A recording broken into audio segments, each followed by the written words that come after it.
On organise énormément d'événements tout au long de l'année, des événements familiaux où on recrute parmi les familles de nos collaborateurs leurs enfants.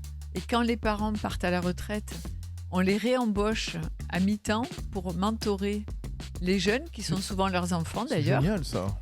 histoire de transmettre Ouais. le savoir, l'expérience et surtout les valeurs.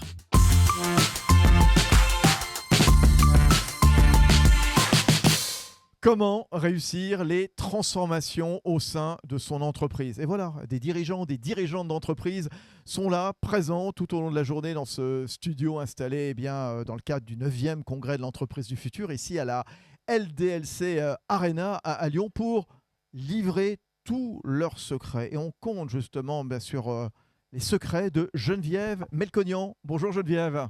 Bonjour. Geneviève Melconian, qui est associée chez Aramine avec ses 3 frères.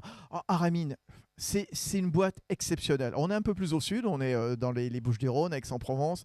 50 ans d'histoire dans les mines. Vous êtes concepteur, construisez également du matériel. Alors, c'est pas des choses qu'on conduit toute la journée. C'est pas la nouvelle Twingo ou la Renault 5. Non, pas du tout. Ce sont des chargeuses, des camions, des foreuses. Voilà, certaines avec des pneus de 4 à 5 mètres de haut.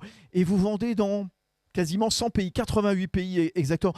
Comment est-ce qu'on devient un fabricant français d'engins pour les mines et qui réussit dans le monde entier? Geneviève Melconian. Alors, je pense que tout part à partir d'un rêve, un peu de folie. Mes 2 frères et moi, dans les années 94, avons racheté l'entreprise de nos parents. Et le projet qu'on a eu à l'époque, c'était de devenir un constructeur d'engins miniers. Alors, bien sûr, c'était un pari fou. Et on ne savait pas même pas comment on allait démarrer ce projet. Mais on s'est immédiatement imaginé comme une alternative aux grands constructeurs, en apportant une solution qui n'existait pas sur le marché. Oui. Et à cette époque, il y a plus de 20 ans, on s'est tourné vers la RSE. On s'est dit, mais le secteur des mines est un secteur qui a mauvaise réputation et pourtant, il est essentiel dans notre vie de tous les jours. Comment faire de l'exploitation minière une contribution également à l'environnement et à l'avenir de notre planète? On a tous les 3 décidé de lancer le premier engin filonaire, c'est-à-dire un engin qui allait être à la dimension du filon et n'extraire que le filon minier, au lieu de creuser des grosses galeries de 10 mètres pour n'extraire qu'un mètre de filon minier. Ça a été notre première innovation. C'est malin ça. La deuxième, en se rendant compte que dans les sous-sols miniers, il n'y avait pas d'air et que les engins produisaient beaucoup de CO2, on s'est dit, mais si on inventait la première machine électrique à batterie autonome? À ce moment-là, le secteur n'était pas du tout prêt, donc il a fallu concevoir des engins qui ne répondaient pas aux besoins de la clientèle, mais qui n'existaient pas, et les mettre à disposition gratuite de nos clients pour leur faire tester la méthode. Le groupe Glencore a décidé de transformer toutes ces mines en pylônaires électriques à batterie, ce qui a été le grand élan de notre innovation. Aujourd'hui, on est copié, mais on reste les premiers. Et notre nouvelle innovation, c'est l'engin piloté par iPad, intelligence artificielle, pour éviter à l'homme de descendre au fond des mines, parce qu'on sait que les sous-sols miniers sont quand même dangereux. Ce qui est bien aussi, c'est, vous avez insisté sur l'homme, voilà, le respect de l'homme, la considération de l'homme. Et c'est vrai que votre entreprise, Aramine, c'est un gros volet de votre déploiement, de votre stratégie. Parler, encourager, conforter les hommes et les femmes de votre entreprise. Et ça va au-delà. Ceux qui travaillent ou ceux qui ont travaillé dans l'entreprise. Racontez-nous, Geneviève Melconian. Effectivement, mes 2 frères et moi avons toujours eu à cœur, et ça c'est les valeurs que nous avons reçues de nos parents et de nos grands-parents, les valeurs humaines de transparence, de partage, de collaboration, de solidarité, parce que nous sommes des petits-enfants d'émigrés d'un génocide. Bien sûr. Et nos grands-parents ont dû tout reconstruire dans ce pays. Donc, on se souvient d'une enfance où c'était pas simple. Et on sait que c'est pas simple. Donc, notre souci, quand l'on développe l'entreprise, c'est aussi de partager, de donner du rêve aux jeunes. Alors la méthode, elle est simple. On essaye de fidéliser nos collaborateurs. On organise énormément d'événements tout au long de l'année, des événements familiaux où on recrute parmi les familles de nos collaborateurs leurs enfants, même quand ils sont déjà à l'école, en leur faisant miroiter des perspectives dans l'entreprise. Et quand les parents partent à la retraite, on les réembauche à mi-temps pour mentorer les jeunes, qui sont souvent leurs enfants C'est d'ailleurs, génial ça. histoire de transmettre Ouais. le savoir, l'expérience et surtout les valeurs. Et ceux qui partent, qui quittent l'entreprise à un moment divers et variés, d'autres projets, Ils reviennent. ils reviennent? Alors, ils reviennent quelques années plus tard.